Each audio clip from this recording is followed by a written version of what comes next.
देखो भाई, ये कलयुग है। इसमें हम पूरी तरह से किसी को भी संतुष्ट नहीं कर सकते। ना तो पति पत्नी को कर सकती, ना पत्नी पति को कर सकती, ना बच्चों को कर सकते, ना माता पिता को कर सकते। तो इसका इलाज है स्वयं में संतुष्ट हो जाओ। सबसे बड़ी सफलता है स्वयं में संतुष्ट हो जाना। अगर तुम संतुष्ट हो तो आप संतुष्ट रहेंगे वे। और जिसने जो कर चलना चले जान दे, हमने की करना है। हाँ, हमने फर्ज जरूर अदा करने हैं। फर्ज माँ बाप का भी, पति का भी, पत्नी का भी, बच्चा का भी, अगर बड़ी है तो बेटे बहू का भी। अगर आपका स्वभाव अच्छा है, और स्वभाव ही सबसे बड़ी चीज है, जो इस स्वभाव को जान ले है ईमानदारी से, बिना किसी छल के ढोंग के, जिसका जिसा है वैसे ही रहो, बड़ो बिगड़ो मत। हाँ, लेकिन स्थिति आवे है, हम अगर बच्चा ने धमका रहे हैं, हमारे छो उठ रहा है, तो वो अंदर का स्थिर होना चाहिए। वो हम स्वयं देख सकते हैं कि हमारे में तालमेल है, बेचैनी है, या बच्चे ने वो कर रहे हैं, तो हमारी शांति संतोष कितना है, कितनी हमारे में संतुष्टि है, उससे हमने पता चलेगा। अगर आप चलो ये कर्म कांड कर भी रहे हो, मंदिर में जाओ हो, पूजा पाठ करो हो, हवन करो हो, तो अगर आप में शांति है, संतोष है, करने के बाद संतुष्टि है, आराम से बैठ गए, तो समझो सब काम ठीक है। अगर आप करने के बाद भी बेचैन हो, तो इस बात करने का फायदा ही क्या है? क्यों? मनुष्य का स्वभाव है, वो कर्म किए बिना रह नहीं सकता। कर्म तो स्वभाव ही बना दिया, कर्म तो करे बिना वो रह भाई नहीं। खाली बैठ जाएगा, जब भी उसके हाथ पैर के चलेंगे, विचार चलेंगे, वो चुप बैठ नहीं सकता। क्यों? प्रकृति ने बना रखा है, नियम बना रखा है कि मनुष्य कर्म किए बिना रह नहीं सकता। तो कर्म का हिसाब आप ऐसा करो, निस्वार्थ भाव कर्म करो, या बोल दो कि हे प्रभु मैं नहीं कर रहा, आप करवा रहे हो। कर्मों से छुट्टी हो जाएगी आपकी। फिर चाहे वो अच्छा है, चाहे बुरा, चाहे कुछ भी है। या फिर सुबह उठते ही बोल दो, हे प्रभु मेरा चलना फिरना आपकी परिक्रमा है, मेरे बोल आपकी स्तुति है, मैं जो कर्म धर्म करूँ सब आपका है, मेरा कुछ नहीं है। हे नाथ माँ आपने बोलू ना, हे प्रभु माँ आपने बोलू ना। थोड़ी थोड़ी देर में कहते रहो कि जा आपका। इस तरह भगवान की याद बनी रहेगी, आपका माइंड अच्छा रहेगा, अंदर की संतुष्टि पा जाओगे, आगे फिर तुमने बढ़िया जन्म मिल जाएगा। घना दान पुण्य करोगे, सेठ साहूकार बन जाओगे। अजय कर्म के जाल से छूटना है। क्यों? कर्मा के कारण तो बंधा है, अपने कर्मा के कारण हम आना जाना लग रहा हमारा। अच्छे कर्म हमारे, अच्छे कर्म है जो हमारे, वो सेठ साहूकार का पैदा हो जाए, राजा बन जाए, सेठ बन जाए, पैसे वाले बन जाए। और जब थोड़ा कर्म है, कम कर्म है, तो नीची जाति में आ जाए। सौरभ नरक यो ही है। सौरभ है मंत्री, चीफ मंत्री, DC, SP बन कर बैठ जाओगे। ज़्यादा दान पुण्य कर्म कर रहे हो। अगर कम कर्म कर रहे हो, कम दान पुण्य कर रहे हो, तो आप नीचे जो भाई गरीब है बेचारे, बार बार पूरी मेहनत कर रोटी खा रहे हैं, वो कर रहे हैं, पर उनमें भी एक आधे बंदे को बहुत अच्छी संतुष्टि पाया जाए है, जितना मतलब वो मैं तृप्त हो जाए। वो कई जने इधर जो ज़्यादा सौरभ बहुत ज़्यादा है, फिर भी उन्हें बेचैनी रहे है। वे सोचे पड़ोसी का मारे 90 रुपये, पड़ोसी का 10 है, तो 10 मेरा आ जाए और मेरे 100 हो जाए। इसे आदमी है कि यो संसार है, यो ना बैठे न बैठे रहने दे, ना खड़े न खड़े रहने दे। माड़ा भजन कर लो, यो तो भगत बन गया, यो तो टिक्का ला रहा। मैं किसी और की नहीं बताती, मैं अपनी खुद की बीती और बता रही हूँ। ये तो भगत नहीं बन गई। कई जने तनु बिटाए जा है और भगत तो भगत का मरिया करे, मरना जीना भगवान की आत्मा देखो। अर्थ ये 6 चीज भगवान ने अपने दोहरे रख रखी हैं: जीवन मरण, लाभ हानि और मान अपमान।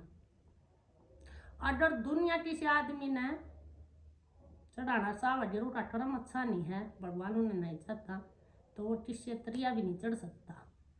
अगर कर्म अच्छा है और दुनिया उसकी टांग खींच रही है और भगवान उसे चढ़ाना चाहे, तो वो चढ़ेगा, उनकी कृपा है। तो उन्हें प्रभु खुश कर रखा है, वो संतुष्ट है अंदर से। अतः संतुष्टि बहुत बड़ी चीज है। मेरा मन लग गया फकीरी में, वो मजा नहीं अमीरी में। अर्थात अमीरी कुछ चीज नहीं है। हाँ ठीक है, संसार में वैसा ही योग है, लेकिन आगे की कमाई नहीं है। आगे की कमाई तो अलग ही है। वो तो जब तुम इस अपने कर्म तक छूट जाओगे ना, उस तक तुम छूटते नहीं पा रहे हो। क्यों बार बार तीर्था बजाओ, बार बार मंदिर बजाओ, बार बार दान करो हो, अच्छे कर्म बने हैं स्वर्ग में चले जाओगे, बूढ़े बने नरक में चले जाओगे, आया जाई नुए लागी रहोगी। उस तक छूटना है, वो तक छूटना है। तो समझिए अपने आप ने, अपने आप को जानिए। ये काम तुम स्वयं करोगे। हाँ, सत्संग संता ले सको हो, सत्संग में जाओगे जब। ये मैं खुद अपना अनुभव बताऊँ हूँ। मैं नारायण वाले सत्संग में गई हूँ, तब जो संत आवे थे 10-12, पंजाब से भी आवे थे, छुड़ानी से भी आवे थे, और भी उरे परे के आवे थे। एक खांडे वाले संत थे, उनने मैं लेकर उनका जैसे सत्संग सुना 10-15 मिनट का था। उनने ध्यान से सुनकाई, घराट देखा भी, ये देखा कि मेरे अंदर के है। मैंने सुधार करया, धारण करया, तभी तो रंग आवे है। और ना तो उड़े झाड़ का पल्ला ठाठ भंडार आ जाओ अपने घर आते फिर वो है। यो फायदा हमने अपने आप उठाना है संता के द्वारा। या जिंदगी इतनी बड़ी नहीं है कि हम सारी चीज अपने अनुभव तक कर लेंगे, या बना पढ़े लिखे या दूसरे देखे बना कर लेंगे। वो तक वो एक आधा ही है बिरला। तो फिर आप है ना दूसरे तक सीख कर, दूसरी गेल रह कर, संता का सत्संग लेकर, अरे उसमें तक सार पकड़ लो और सार में छोड़ दो। और जब अपने आप को छुटाना है ना, अपने आप को कर्म के सुख दुख तो ऊपर उठना है। और जब मजे आ रहे हैं तो रहे रहो, कोई दिक्कत नहीं है। फिर जन्म हो जाएगा, फिर आए जाइए। फिर आवागमन जी ने ना ही कटाना, नहीं आई है चीज। अगर जिसने आवागमन कटाना है, जो कर्म धर्म से छक लिया, कर छक लिया, आत्मज्ञान में ये कुछ नहीं करना। लेकिन मनुष्य रहता नहीं करे मैंने है कि आत्मज्ञान कुछ भी नहीं है। ये है कि ज्ञान को समझना ही आत्मज्ञान है। ज्ञान विज्ञान को पार हो जाना ही आत्मज्ञान है। बस उन्हें समझ लो, जान लो, और वो थारे हाथ में नहीं है। तुम सिर्फ सत्संग लो बार बार संता का, थारी बुद्धि विवेक की हो जाएगी, फिर स्वयं की कृपा हो जाएगी, हो गया आत्मज्ञान। इतना मुश्किल नहीं है। जब तक हम इस चीज में नहीं बढ़ते, हाँ पहले था मुश्किल, जब इसमें नहीं बढ़ते। मेरी इतनी प्यास थी इसकी, और मेरा बार ऐसा होता है दोनों कोई आत्मज्ञान का सत्संग दे, वो मेरी आत्मा पकड़े थी। और कोई बता दे था, अरे मैं तो नारायण के मतलब कई संतान बुला लाई। एक भाई था ही साठ करा कृष्णदास पेरी का, आज भी है वो 70-75 साल का हो लिया। कई बार लेकर आई मैं उसने घर पर, भजन तो बहुत बढ़िया गाँव है सब। क्यों अरनो बोला मैं एक टाइम रोटी खा हूँ, मैं ठीक है। वो नारंग के संस्था में सफेद कपड़े पहने तो उस पर बैठा उन्हें थोड़ा अपमान सा कर दिया। वो उठ आया। फिर मन सोची आई मन तो देने थे 100 रुपये इसके नाम के, फिर मैं किसने दूंगी। मैं भी उठाया यार देर ना आ गई उसने। नो बोले बेबे तो अपना नंबर दे दे। मन नंबर दे दिया। 5-7 दिन बाद सब फोन आ गया उसका। बोले अबे मैं रोज तक आ रहा हूँ। माँ जी आ जाओ हमारे बाहर, बड़े जो संत हमारे घर आवेंगे। आगे नो चर्चा ही अर्थ है। उस चर्चा में भी उन संता का ये मेरा पट गया है अट भाई, जब संत भी इस चीज में फंस रहे हैं तो हमारे तो बहुत बड़े भागम गृहस्थी में हो रहा है, ये काम करवा रहे हैं। तो ये राग द्वेष तो संत भी नहीं छूट पाते। तो हमारे ऊपर तक को ऐसी बड़ी कृपा है माँ की। थोड़े दिन कुछ भी अब हाँ ही पता मैं जो भी करूँगी वो तत्काल है मेरे पास चीज, और ऊर्जा ही ऐसी है। ये मेरे पास संतों की दिया है। संतों ने जैसे जाऊं थी बार बार संतों के दर्शन हो गए, सत्संग करूँ ले थी ना, मन को बड़ी साधना नहीं करी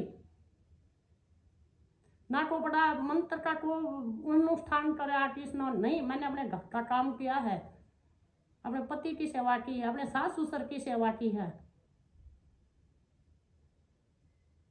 फर्ज निभाया अपने बच्चा का। बोलो जय श्री राम।